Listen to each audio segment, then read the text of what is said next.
Good morning, guys. Welcome to day one, kind of day two. After last night's festivities with the fireworks and getting everything packed up, we are getting the boat ready to go on the water. Just wanted to show you guys what I'm rigging up, why I'm rigging it up before we head out to the water.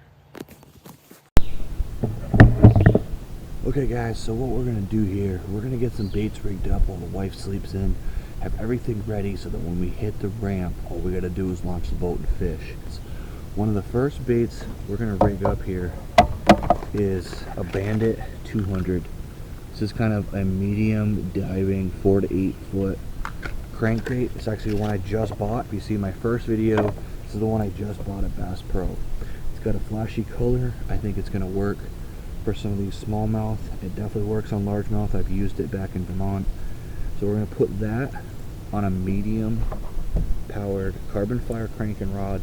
This is a Cayuga Tatula reel, and we're going to put that right as the first setup. The next three are ones that are already kind of pre-set up because of the nature of them. This is a spinning rod. This is actually an Okuma Stratus rod with a Lew's Mock Smash reel. This is going to be my wacky rig setup for the entire trip. It is all pre-rigged with a weedless wacky hook.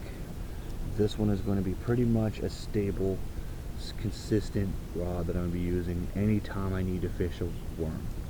Now this one right here is a 13 Fishing Code Neon spinning reel. Nothing fancy, super cheap. That's rigged up with, just like the wacky rig, I have that weedless hook. I may be switching this hook out at some point, but I'm going to start with the weedless. But this is actually a drop shot setup. Now, the next rod is actually a shorter rod. This is a 13 to 5 black. This is a really cool rod. It's a medium heavy, but if you look, it's not that tall. It's not an 8 foot, it's not a 7.6, it's actually a 6.7 medium heavy. I've got that paired up with a CC80 Daiwa and a swim bait.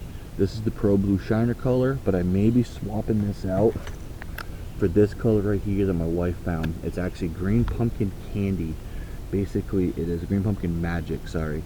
It's got some copper and purple fleck in it. So I'll probably be switching out that bait with this. I also bought some Green Pumpkin Kitex as well. But again, this is a staple for me. I use this everywhere, and smallmouth love swim baits, especially Kitex, so gotta have that in the boat. The next setup, again, kind of a pre-setup deal. This is my jig rod. This is a heavy rod, 7.6 heavy. It's also paired up with a Cayuga Tatula and a jig. If you fished at all, if you know about bass fishing at all, you know a jig is required. Now, one thing I do that's a little bit different than a lot of guys, I actually put high vis on my jigs. This is a Seagar Smackdown. This is like a 60-pound braid. I'm running this straight braid, but what I do is I actually color, if you guys can kind of tell the difference between this color right here and that color right there. I actually use a Sharpie and I paint about 12 to 16 inches above the jig with a Sharpie. That darkens the line up, it keeps the bass from seeing it, but when they pick this thing up subtly and swim off with it, I know because I can see that line moving on the surface because of that high vis. So I highly recommend trying that if you haven't done that already. It's not a conventional thing. Usually high vis is used in lower pound tests for wacky rigging, for drop shotting, things like that, but I actually use it for power fishing with the jig. This one right here is my Abu Garcia Zeta, and that's actually on a Okuma Stratus casting rod, unlike the spinning rod. They actually have both casting and spinning of this model. This is going to be my chatterbait rod the entire trip.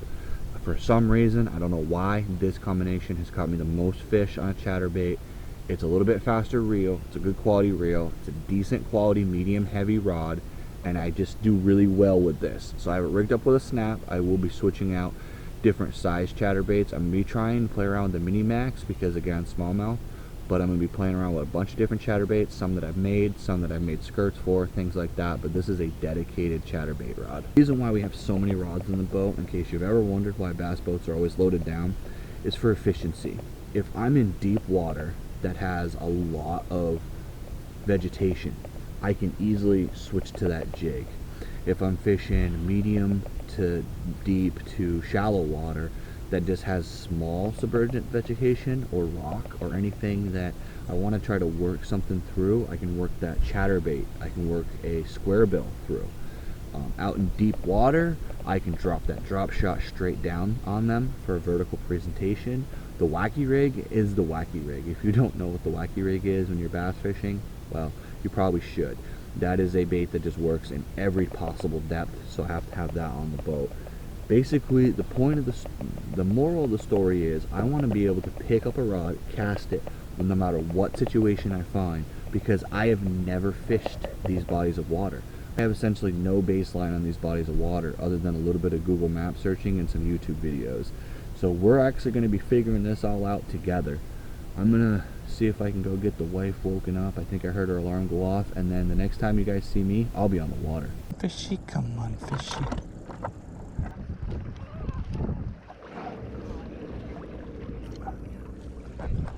God damn it, I hit a seagull.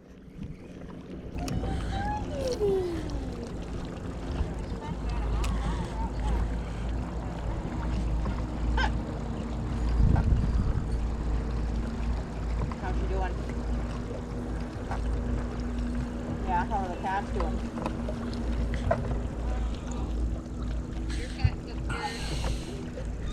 Hiding. Did you get it or are you hooked? That's a fish. It's a big one.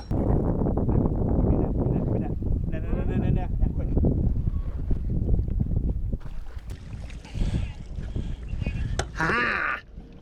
I caught a big one. I see? Yeah. Oh, nice. Very nice.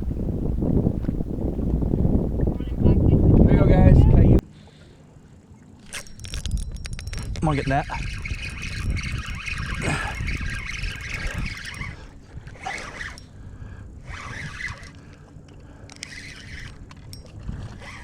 All right, both flip that. Come on, bud. You see me on the screen? You can see me fine? Really wish they'd stop taking my worms, though.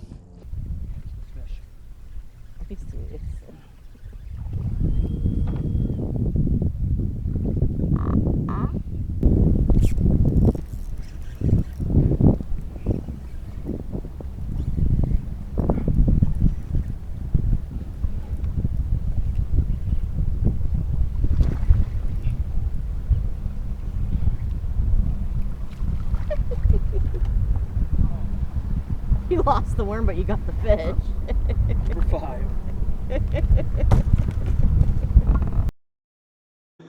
Well, guys, I think we're gonna call it right here. I ended up with a total of, I think, 6 bass. We were gonna fish Seneca tomorrow, but I think we're gonna change that game plan up. And the wife, I think, was trying to hint that she wanted to go shopping, reminded me that we're 20 minutes away from Bass Pro in Auburn. So I wanted to get some more of the baits that we've been catching on, because everything I caught was on a black max scent worm, wacky rigged, and I'm completely out at this point. So we're gonna get off the water. We're gonna go see if we can get some more baits at Bass Pro and then get ready to fish again tomorrow. I wanna thank you guys for coming along with me. Please don't forget to hit that subscribe button down there. Give me some comments, tell me if you're liking this series, and as always, let's get out there and catch more fish.